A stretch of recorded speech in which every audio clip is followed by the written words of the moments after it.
How you going, guys? Got an install video today for our replacement head unit for a Volkswagen Passat. So this one is a 2010.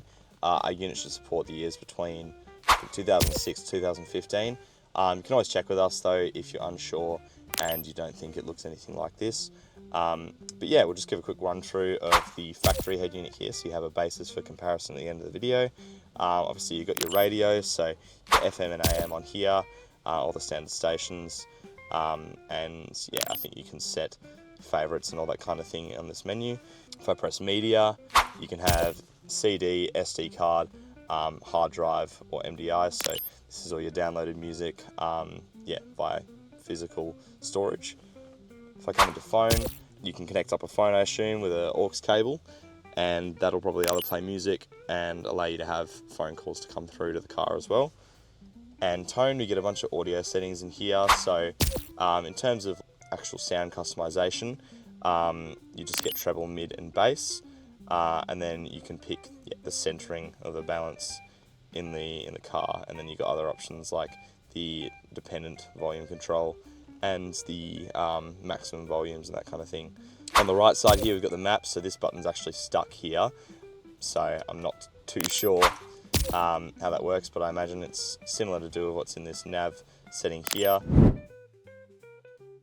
Alright, so to remove the factory head unit, I think it's a pretty basic process, pretty similar to all the other Volkswagens, where they've got this sort of surrounding bit of fascia and then 4 screws just holding the unit in. So the fascia bit's pretty easy, just need to come and grab some of our fascia removal tools. These come in the kit, so you'll be covered there.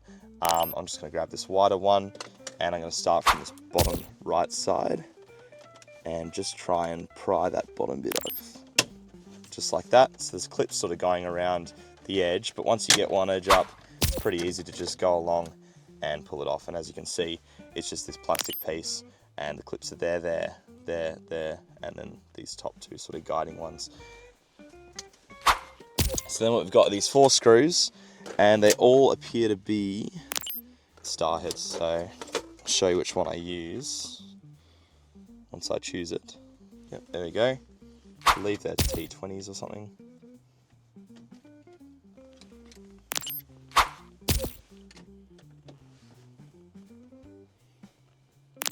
Okay, so once you've taken out all 4 of the T20 screws, then the unit should just slide out pretty easily, as you can see. And we've got this big, sort of chunky metallic unit here with a total of 1, 2, 3, 4 plugs in the back. So I'll just bring the camera over. But essentially you've got this main black one, which is almost everything, and then you've got these other ones here, which will be like the radio and stuff like that. So for this black one, there's going to be a latch that you need to pull over to pull it out, which I'll try and get on video. Alright, so for this black plug, I've just found the best way to do it is I flip the head unit upside down so you can see the bottom of the plug here. This bit needs to essentially be lifted up that way. So what I can do is just grab a fascia tool like this, and you can sort of pry it up just like so, and then when you've got 2 hands, it's a bit easier, but you'll get it to fold upwards, and then you can just flip it over that way and it will come out really nice and easy. Next up, we've got this piece here, or this plug here, which just has this little white tab that you can see. You just need to flip it over to the other side, and then it will come out really nice and easy. Again, I'll try and rest this thing down so I can film it. Apologies once again because I've got one hand while I'm filming. But there you go, you just flip it to that side and it should relatively easily just slide out like so. So then we're just left with these last 2 here, which will just have tabs that you need to push down. So I can see on this blue one, there is a tab on this side which you need to push down and then pull it out. And then this one here has got a tab here as well that you need to deal with before you pull it out. Alright, so pull those plugs out, and as you can see, we're left with our main black one here, this one here, which I believe is camera, sort of CAN bus as well, and then we've got this one here, and this one here. This one's probably radio, and this one might be something that we're not using anymore. And yeah, these ones weren't too much trouble to get out. This one, you have to lift this sort of tab. You can pull it out sort of this way, then push it down, and it will come out and release. I did use a fascia tool to sort of get under it as well, just to give it a bit of help. And then this black one, or this blue one, sorry, was a bit annoying. Again, you just need to push this tab in to release it, and again, you can try and pry it up a little bit just to help it out, and then it'll eventually come out. But yeah, that's the head unit out. So we'll go and look at everything that comes in our kit and just sort of go through one by one and explain what they do. All right, so here's everything that comes in the kit. Sorry, I've just laid it out, but excuse the messy table. So it just comes in a box about this size down here, and I've just taken everything out of its packaging and put it on the table. So here's the main event, the screen itself, 10.1 inch, and yeah, it's not too much to go through there. We'll show you how to hook it up. We've got our wiring harnesses here. So these are the ones that'll take your factory plugs and obviously convert them to be readable by our head unit. So a couple different ones here. You'll be able to decipher which is which just by checking which one matches your factory plug better. I think the main difference is with these black plugs here, they'll either fit or they won't fit. So yeah, just visual inspection there. Got this one here, which we'll be using today, because I already saw that there was a plug like this, which is gonna have the camera coming through it by the looks, and is also gonna connect to this extra Passat RGB CAN bus box. And then yeah, we've just got this other one here. So you'll also want to make sure that you've got this CAN bus decoder box. So there's a Passat one which will go on that. And then we've got this one here, assuming you have that plug obviously, but this one is the main CAN bus box, which you'll also need to have likely. And then we've just got this one here, which I don't think I'm using today, in case you have a plug like this for USB retention, but I don't remember seeing one when I was pulling the unit out, so I don't think I'll be using that one today. Next up, we've got all our accessory cables. So I'll go through sort of which ones you definitely need and then which ones are optional and why you might want them. So this one you'll need if you have a camera or you want to have a camera in there. This is the main camera plug, goes into the back of the unit, and then you've got two plugs here. So you've got either cam in, which is for which view will show up when you put the car in reverse, and then you've got the F cam, which is just for an extra camera basically. If you plug in an extra camera to that, it'll be able to show up in the app, or you can switch to it while you're in reverse by touching the screen. Next up, we've got our BT/Wi-Fi antenna.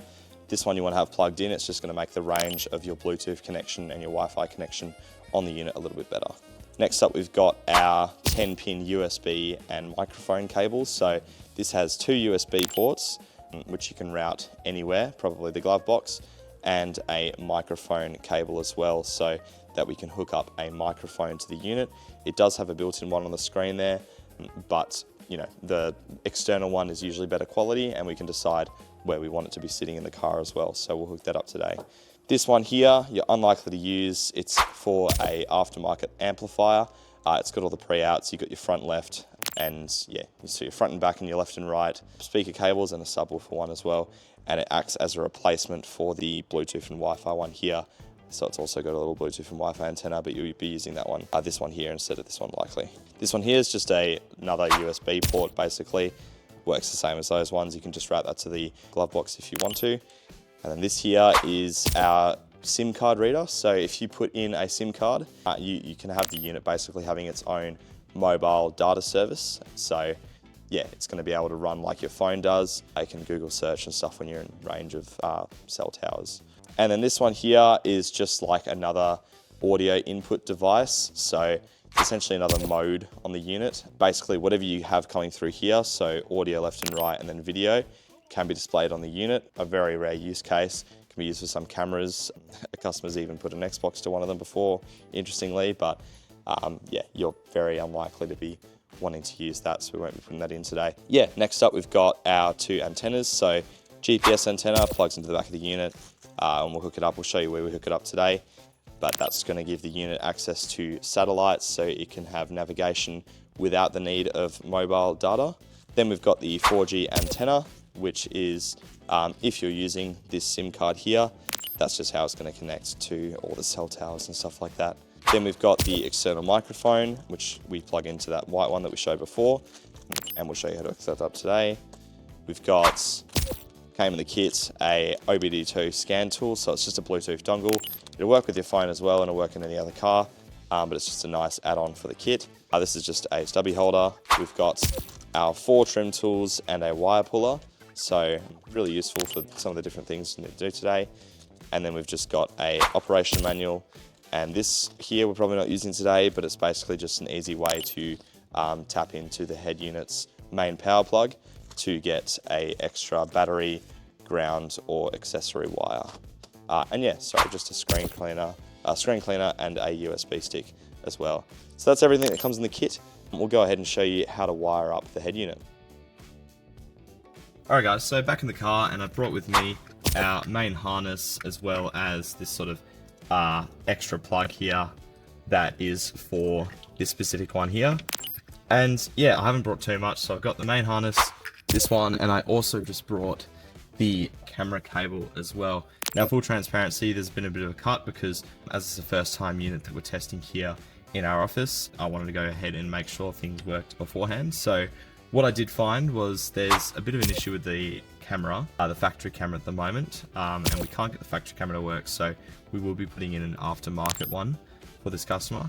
And for the future kits, we will either be putting in a free aftermarket camera as well, which is, you know, obviously you have to install it, but it is a significant visual upgrade, I suppose. It'll be 1080p, or we will have the issue with the factory camera sorted.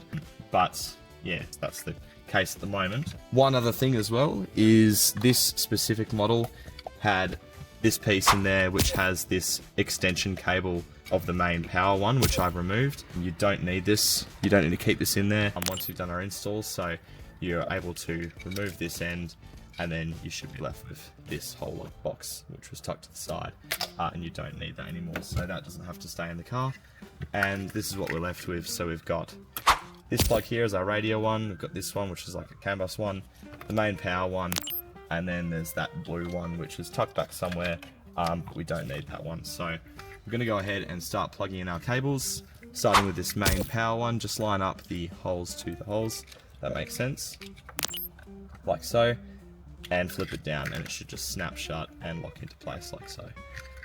Making sure as well on our main harness we've got our CAN bus attached to this white plug here. As you can see, it can come undone, so make sure it's on there, and that is the one that says RZ1 or 2.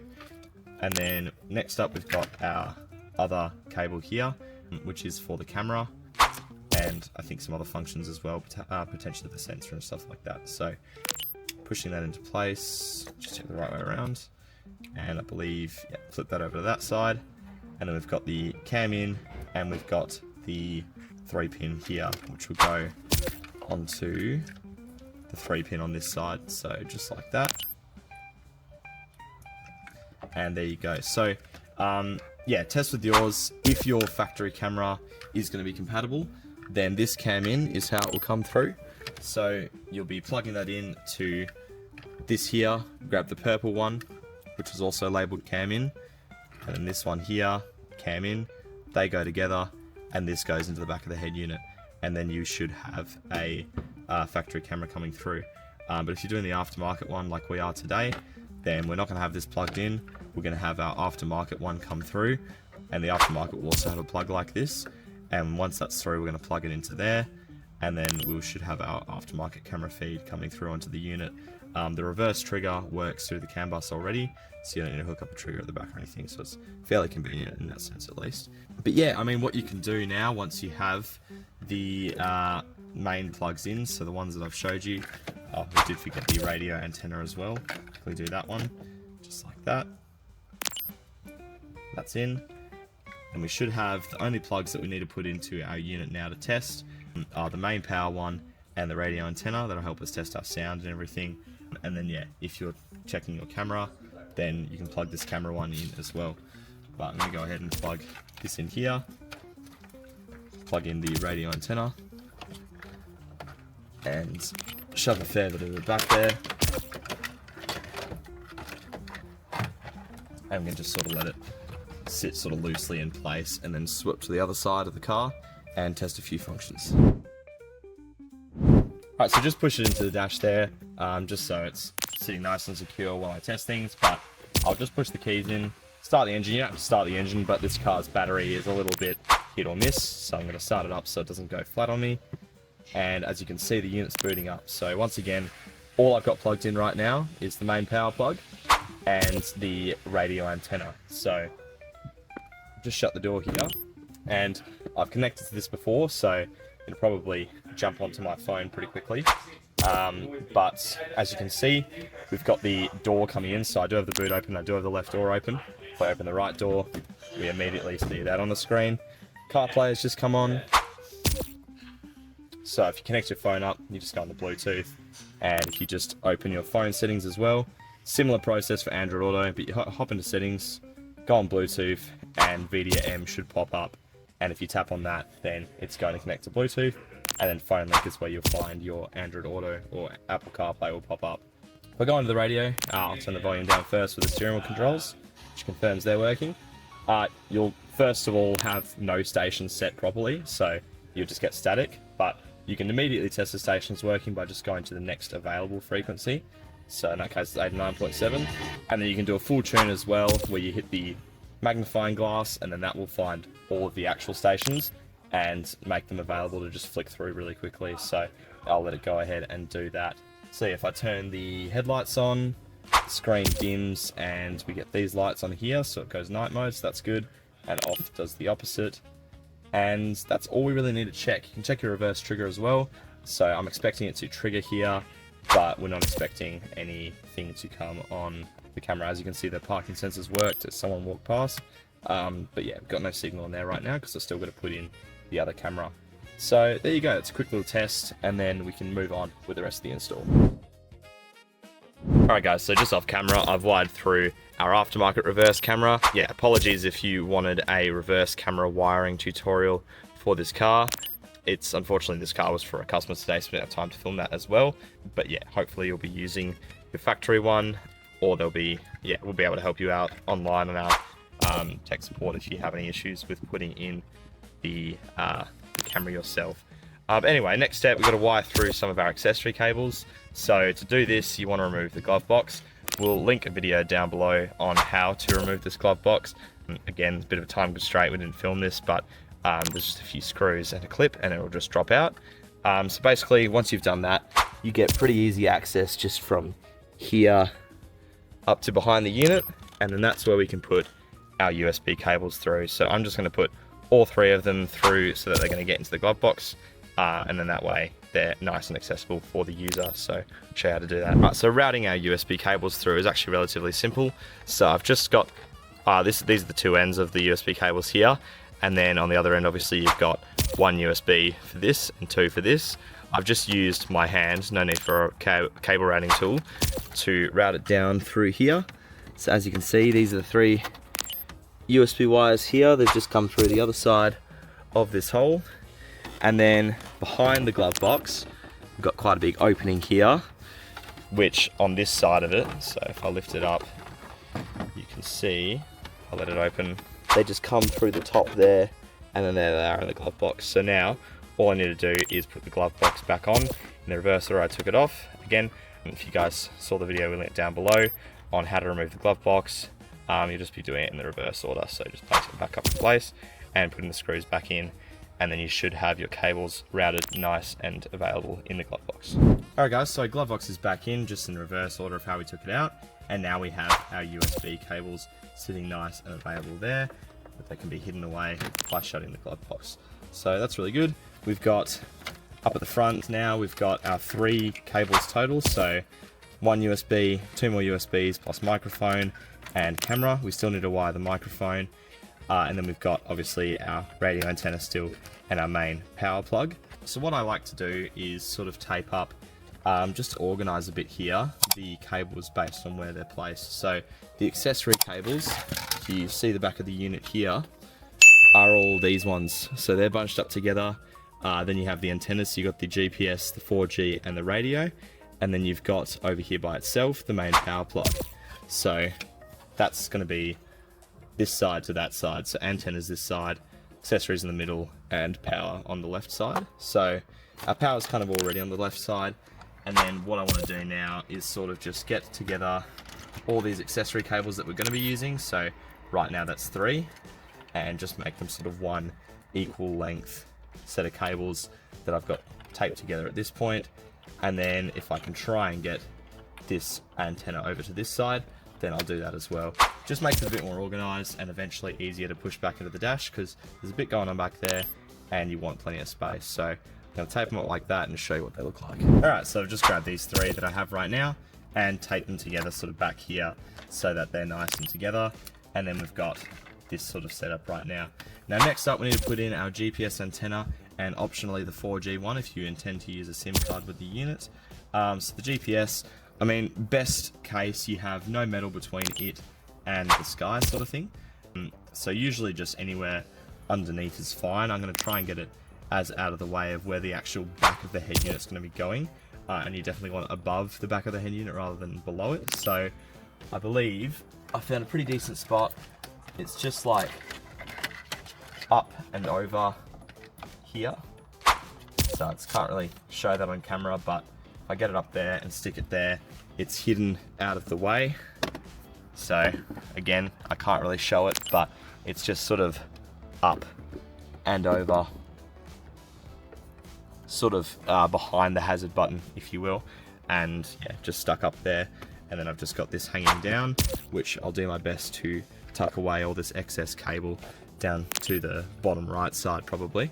And then yeah, up to you if you put in your 4G, but if you're not using the SIM card, then there's no real need to use it. So alright, so with what we've put in, again, we'll just keep going over this. We've got the main power, we've got 3 things here, 2 USBs, and this is USB/microphone and camera, and then we've got radio and GPS.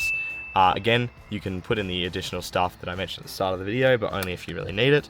In this case, we're not going to use the SIM card and the 4G antenna because there's no use case for it in this car. So for this customer anyway. So all that's left that we're going to do today is the microphone.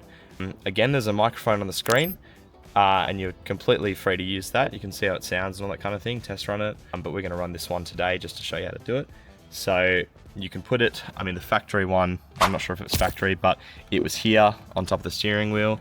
But we're going to go up on the top right, up here. So we're basically just going to stick it there and then run the cable, just tucking it under this, and then the door seal, and then likely just underneath and across to the head unit. So we'll use the wire puller, find a route, and then yeah, plug it back in and see how we go. Okay, so I've just stuck it there, and then easiest thing to do is just grab one of these tools and just tuck it underneath around here, and then you can just with your fingers lift this up and run it down the side of here. And then what I have done is, so I've got it all the way down here, but I'm going to remove this and go underneath this, like a thin piece here, and go all the way through. So believe it or not, with the wire puller, there is a straight shot all the way from this side panel to the front here. You just need to shine a torch and look for it, but it is not actually that hard to get through with the wire puller. So just straighten it out and run it through until you get from there to there. And then once I've got that cable underneath this piece, I'll be able to pull it through and it'll be completely hidden. So I will quickly remove this thin piece here, just so I can go underneath it and then pull the wire through. Alright, so since we've done that on that end, hopefully once I finish pulling on this red puller, we should have a microphone cable.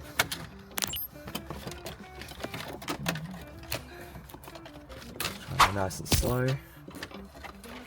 And there we have it. Microphone cable fully routed through the car and able to be plugged in to our microphone jack, which should be just here. And that'll tie up that loose cable and we should be done. Alright, so that is all the wiring done except for obviously the final plugging in of the head unit. Now for actually getting the unit into place, again, full transparency here, brand new unit on our end, so there's some stuff that we have to work out, and we had to modify the fascia a little bit to get it to fit, as well as some of the random like guiding posts and stuff on the fascia here. So I'll show you everything we had to do. So this is the old fascia here, and I'll show you that it still fits because obviously we're not going to do anything to the car that's going to permanently damage it or make it unusable with factory components again. So as you can see, factory one is still fine, but we had to do the following. So with this piece here, or with something like this here, there are these posts here, one there, one there. We just had to shorten them to make sure our screen isn't getting caught up on them as it tries to go in.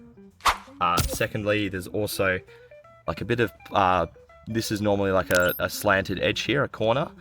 So we just cut into there and into there to remove that corner. And then finally on our fascia. So again, we'll try and update the fascia as well, so no one has to do this in the future. There was also this bit that sort of sticks out further, which was bumping against this bottom bit here. So we went along the edge and just sort of snip it so it is in line with the bottom of the fascia. And then that was about it. So once you've done all of that, this will go on snug. But just keep in mind that is something that we had to do today, just to get this to fit flush the way it should be. But yeah, without any further ado, we'll go ahead and plug it in and push it all into place and see what the new unit looks like. Righto, so unit in hand, let's go through and plug things in one by one, starting with the one that you don't want to forget, the BT/Wi-Fi antenna, as this is standalone, so it is easy to forget because it's not part of everything that we've plugged in over here. So that's in. Next we need to put in our main power connector, just like so. And we've got the radio and GPS, nice and close to each other to find. And then we've got our 3 more accessory cables that we had ready. So I'll plug that in. And all of these can only go into the spots that they fit in, so don't worry about where I'm plugging these in because you won't be able to plug it into the wrong one. And just like that, we've got all of our plugs in. And remember guys as well, the metal clips that are on your original fascia, so there are I think there's 1, 2, 3, 4. You just need to pull them off and then slot them onto our fascia just so it fits like the factory one did. Okay, now just try and move the cables out of the way best you can as you push it in, so there's plenty of room and you should get a nice satisfying click, and then you can see it is flush on every side. So that is what our new unit looks like. Obviously we saw it earlier, but now it's got everything plugged in, so we're going to go ahead and test the functionality. Alright, so let's start up the car and see what we got.